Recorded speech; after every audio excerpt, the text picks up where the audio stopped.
I kind of want to mead rude. Bought special editions, and I need to justify it by liking the books and at least reading the books. I think it's one of the best fantasies, like, in a good few years. I'll show a little bit of a sneak peek for you now, if you like.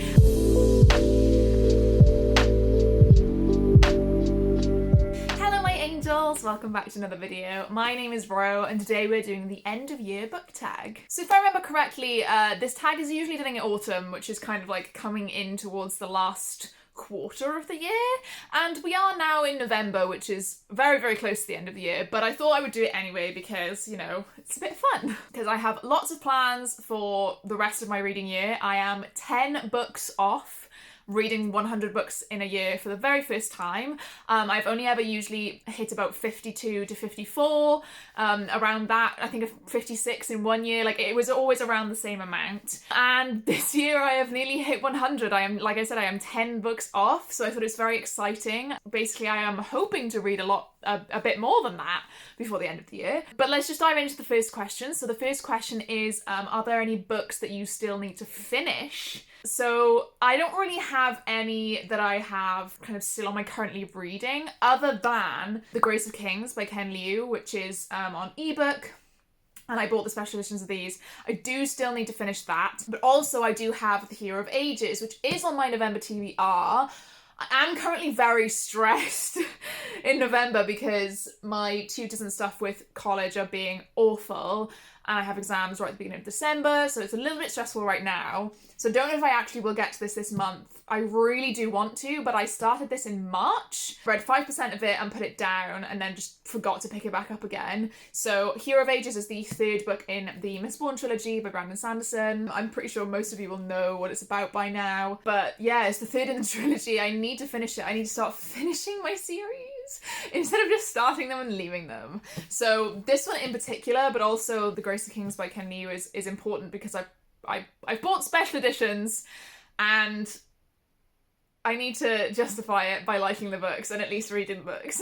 Question 2 is there still a new release that you're waiting for? And the answer is yes. There are 2 or 3, but the main one I am waiting on is The Bone Shard Emperor by Andrew Stewart. So this is the sequel to The Bone Shard Daughter. I read this during uni last year. I actually remember it very vividly during around, I want to say November-ish, maybe December. And I remember sitting outside on my beanbag in my uni house, even though it was cold, it was like a sunny cold. And I just remember absolutely devouring The Bone Shard Daughter. I think it's one of the best fantasies, like, in a good few years. Like, I just thought it was really good. And the sequel comes out this month in November. I think it actually got pushed back recently. But if you don't know, The Bone Shard Daughter, I actually think is quite underrated. I haven't seen like a lot of people reading it. I know that Jade from JD Reads read it and really liked it semi-recently, possibly maybe like 4 months ago. Time is relative, you know.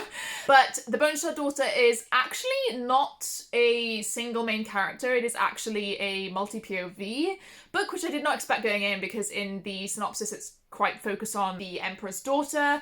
She has basically no memories. She's trying to appease her father, the Emperor, and kind of train and try and get her memories back. And in return for her doing well, he gives her different keys that will open different doors in the palace. So that's already quite intriguing. But in addition to this, the whole premise of the Bone Shard part of the name and the whole premise of the Emperor being in charge is that he can inscribe glyphs onto shards of bone and create like constructs out of it. So it's really, really incredible magic system. I really, really enjoyed learning about it. But there's also lots of different things going on in the Empire. Rebellion in one part with a Sapphic couple, and this one guy who's like been searching for his wife for years because she went missing.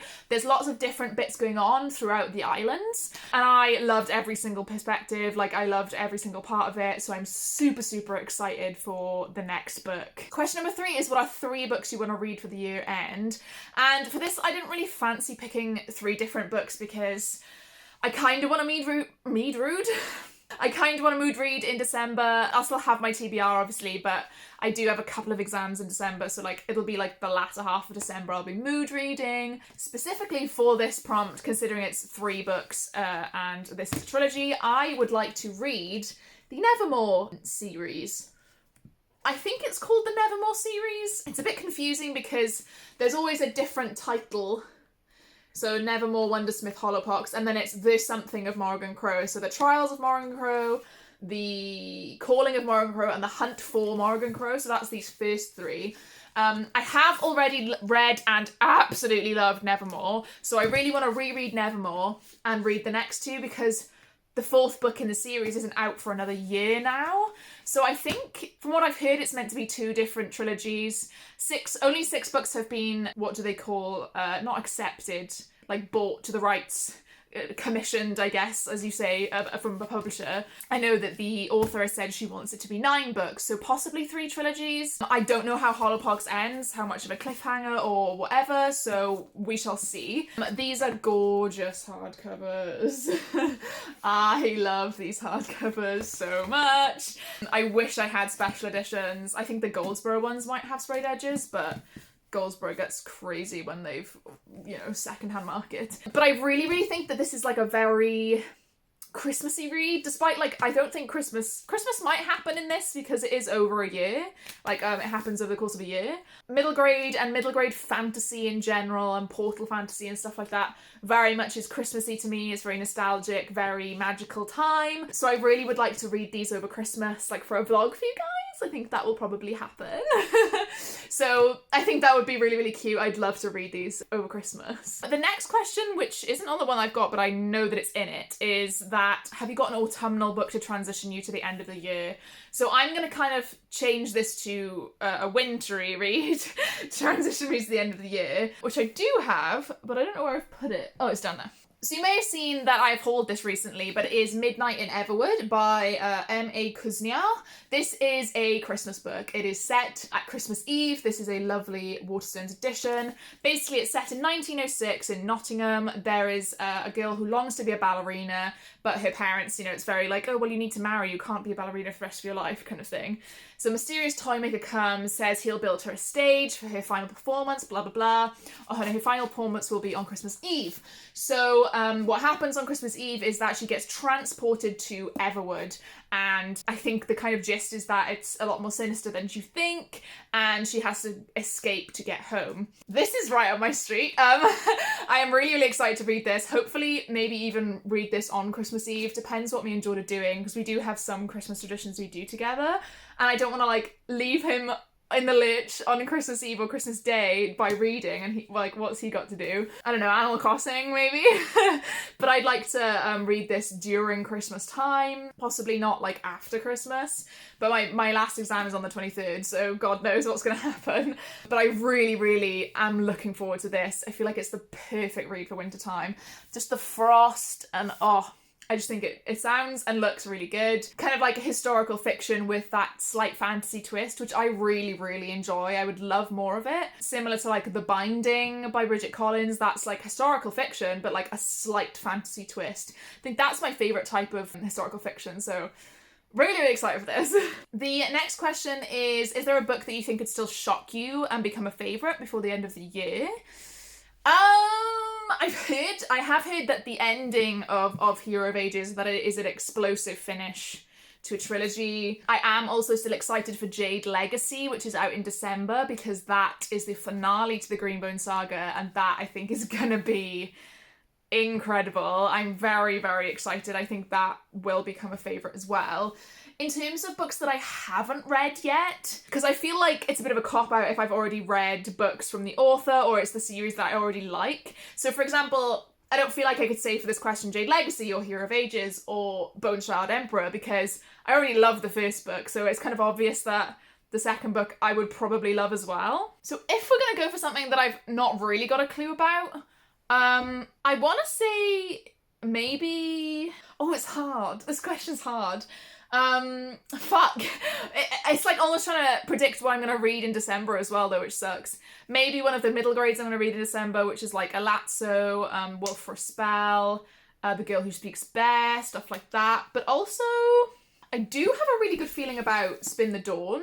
Even though it's YA, I feel like as long as I know what I'm getting into going in, I feel like Spin the Dawn could surprise me. I feel like also Once Upon a Broken Heart might surprise me, or even, I know I'm giving loads of answers, but even this Crescent City, I feel like going in, I have low expectations, so it could shock me, and I actually really enjoy it. There's quite a few different things that I could say for this, but yeah, I don't know. Lots of options. And the final question is, have you started making plans, reading plans specifically, for 2022? And the answer is yes. I already have a video like plan for the rest of December, well, November, December, and a lot of January as well. One of those videos includes my reading plans for 2022 or goals in general for 2022. I'll show a little bit of a sneak peek for you now, if you like. But essentially, I'd like to finish series, and I'm pretty sure I did say this at the beginning of this year, but I might turn it into a bit of a vlog series where I complete that series in a week or something, in my weekly vlog or whatever. That'll be themed around that series. I also would like to try and hit 100 books again. I think that would be like a good goal, I guess is the word. Goodreads goal. I'd like to hit 100 again. I think that would be pretty cool. Maybe push it to 150 next year or something. Considering I'll have a lot less exams next year, then I think I will get even more reading done than I have this year, because this year I've had exams in January, June, September, October, and December. So considering I'll have read 100 books during so many exams this year, I'm actually shocked. I have no idea how I've done that, because in the past years before that I've had even less exams, so God knows what happened this year, guys. But yeah, there's lots of things turning in the old brain, readathon ideas, you know, stuff like that. So you'll have to see, you know, watch this space. Anyway, that is it for this video, guys. Thank you so much for watching. Make sure you do give it a like if you enjoyed. Comment a little crescent moon emoji if you were here but you didn't really have anything to say, but you wanted to let me know that you were here. Make sure that you subscribe for future content from me in your inbox. All of my links are in the description below, including my Patreon. Speaking of my Patreon, if you don't know what the hell goes on over there, then this is what you're missing out on. So, appreciation post. Sorry, I'm taking... Jordan's busy taking stupid pictures. Cooking. And as always, I want to give a huge shout out to everyone at my deity tier. So that is Becca, Meg, Rachel, Lisa, Lydia, Mercy, Sarah, Liv, Tori, Adinda, and Celeste. Thank you guys so much for all of your support, and I'll see you in another video. Bye!